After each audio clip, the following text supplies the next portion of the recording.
कल सुबह उठते ही इंटरनेट बंद हो जाए, बैंक्स काम करना बंद कर दें, गवर्नमेंट्स कांटेक्ट ना कर पाएं, सप्लाई चेन्स टूट जाएं, फ्यूल स्टेशंस खाली हो जाएं, एक हफ्ते में दुनिया कैसी लगेगी?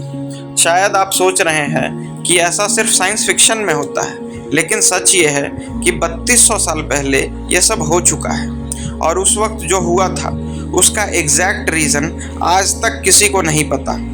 1200 BCE के आसपास एक ऐसी कैटास्ट्रॉफ हुई जिसने पूरी नॉन वर्ल्ड को हिला दिया।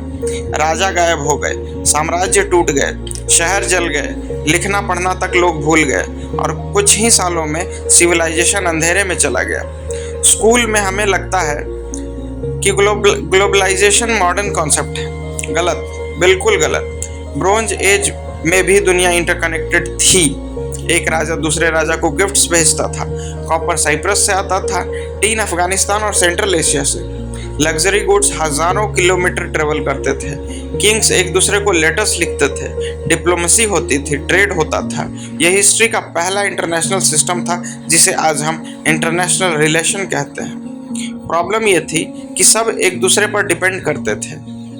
फिर कुछ बदल गया, एक के बाद एक डोमिनो गिरने लगे।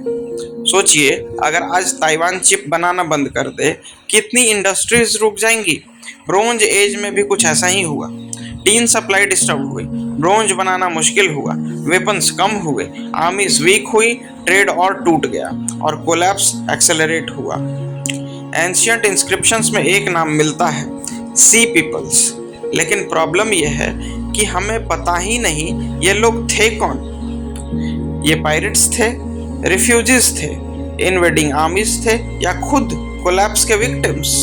फैक्ट ये है कि आज तक हिस्टोरियंस अग्री नहीं कर पाए और ये मिस्ट्री वीडियो का सबसे स्ट्रॉन्गेस्ट पॉइंट है। अब मिस्ट्री और गहरी हो जाती है। साइंटिस्ट ने पॉलन सैंपल्स स्टडी किए, लेक सेडिमेंट स्टडी किए, एविडेंस मिला। भीषण अकाल, कई सालों तक फूड प्रोडक्शन कोलैप्स हो गया। भीषण अकाल आया, माइग्रेशन आया, वायलेंस हुआ। जब लोगों के पास खाना नहीं होता तब सिविलाइजेशंस आइडियल्स नहीं रहते, इंस्टिंक्ट से चलती है।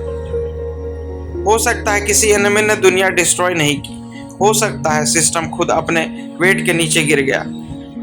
जितना सोफिस्टिकेटेड सिस्टम होता है उतना वल्नरेबल भी हो सकता है। This is the philosophical core. One of the most shocking facts is many regions entered a dark age, records vanished, palaces abandoned, literacy declined। और सोचिए, आपके डिसेंडेंट्स को इंटरनेट, साइंस और टेक्नोलॉजी के बारे में सिर्फ कहानियों से पता चले। ब्रोंज एज के लोगों के साथ कुछ ऐसा ही हुआ। नॉलेज गायब हो गया, हिस्ट्री खत्म हो गया और इंटायर कल्चर एक मिस्ट्री बन गया। अब हम इसे प्रेजेंट से कनेक्ट करते हैं। हम अपने आप को एडवांस समझते हैं, लेकिन ब्रोंज एज के लोग भी अपने टाइम के एडवांस्ड लोग थे। उन्हें भी लगता था कि उनका वर्ल्ड परमानेंट है। फिर एक दिन वो वर्ल्ड खत्म हो गया। हिस्ट्री का सबसे बड़ा मिस्ट्री शायद ये नहीं है कि ब्रोंज एज कोलैप्स क्यों हुआ। सबसे बड़ा मिस्ट्री ये है, क्या सिविलाइजेशन कभी ट्रूली स्टेबल होती भी है? हर एम्पायर को लगता है कि वो अलग है, हर जनरेशन को लगता है कि वो स्पेशल है और फिर हिस्ट्री रिपीट हो जाती है। 3200 साल पहले दुनिया ने अपना पहला ग्लोबल कोलैप्स देखा था। सवाल ये नहीं कि वो क्यों गिरा, सवाल ये है कि अगर कल हमारी दुनिया गिरे तो क्या फ्यूचर के लोग भी हमारे बारे में वही कहेंगे कि उन्हें लगता था कि उनका वर्ल्ड हमेशा रहेगा। धन्यवाद।